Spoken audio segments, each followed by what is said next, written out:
Now, I mean, these are conventions, right? So there is norm, there are a number of standard conventions, and then of course you can deviate from these, and that is creative to a certain extent. So here's an example again from Tintin and the Picaros, where Haddock, who is a great lover of whiskey, swallows whiskey that is unpalatable for reasons that I won't go into here. And here, I mean, this is a creative balloon contour, right? It resembles somehow the spit or the disgust. It suggests the disgust that he experiences. Here's another example from Watchmen. Actually, this particular character from Watchmen always has this tattered balloon. And the tatter somehow suggests his rather edgy character as well.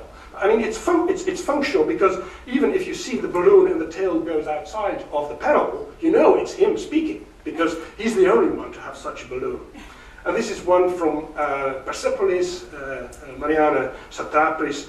The major character comes back from having been to Europe, to Iran after a long time, and she meets her friends again, and there is miscommunication, they don't get one another, and that is suggested by the openness of the balloons, as you can see.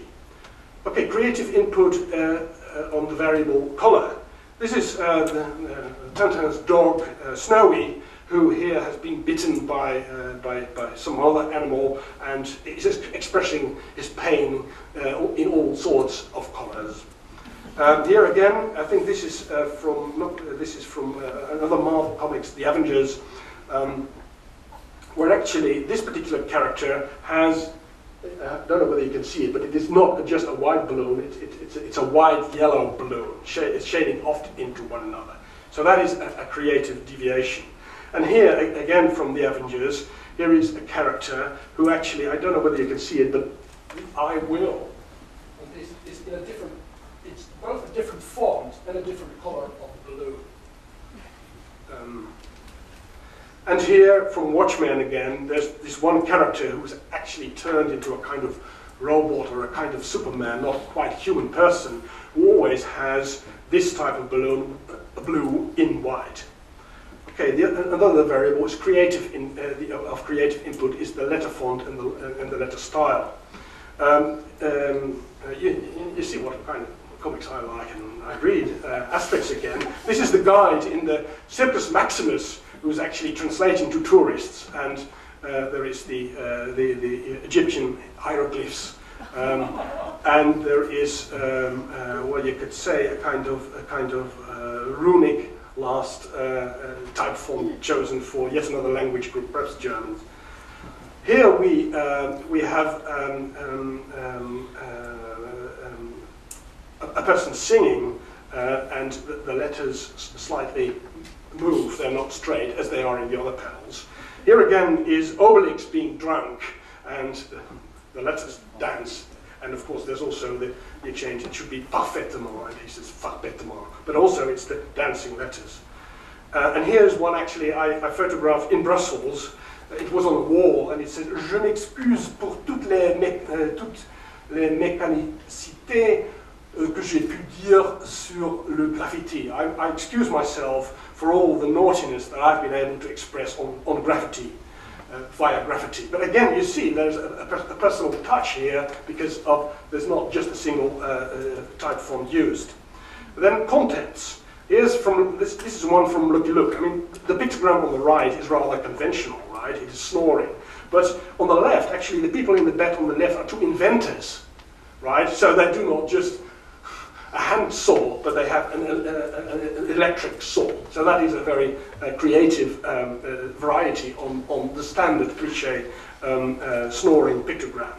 This is François Ayrol, a boy who, I don't know what it means. I mean, it may be that the boy wants to give flowers, but he's speechless, and therefore we cannot read the speech in the balloon. And here is from a French artist, Avril. Here's people, actually this whole Soir de Paris, he managed to write an entire album with no text in any balloon. So all information in balloons is pictorial. So here is people talking about art, and by way of representation, there's fractions, I think it's Degas and other painters who have been, a fragment of their painting has been reproduced in the balloons. And this is Trondheim, Louis Trondheim, or Louis Trondheim, I think that's his original name, and he chose the English-sounding Louis Trondheim for it. Here, I mean, this is Mr. E and Mr. O, and he uses both mathematical sign plus iconic signs all through the book. Again, there's no language whatsoever. So these, again, this is on the level of contents, creative input. And this is from the Avengers Marvel again. There is this extraplanetary people that attack Earth, and actually these are signs that we couldn't read. They are not, they're just invented signs suggestive of a specific language. Then tales.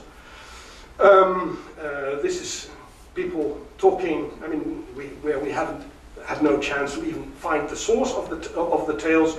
Here it seems to be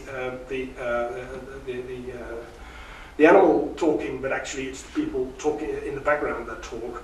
And here we do not know who is the source of it. Then creative input, balloon ontology. Of course, you can be self-reflexive about the use of balloons by problematizing their status. This is one, Jeromoke, again in Suske and Liske. He is so fast that his balloon is faster than his text. And here you can see balloons actually held up,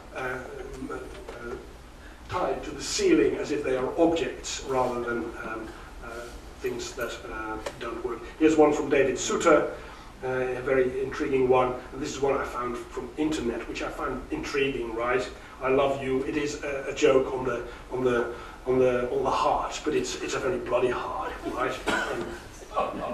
Okay, so blending and creativity. Here you could do the same thing. There's an input space. One, Haddock drinks. The result should be that he is disgusted. So input space has to find the creative solution, for instance, a spit-out balloon, etc. I won't go through all of them because we already saw them. And here's more of them. Okay, then the summary, creating a successful comics balloon blend.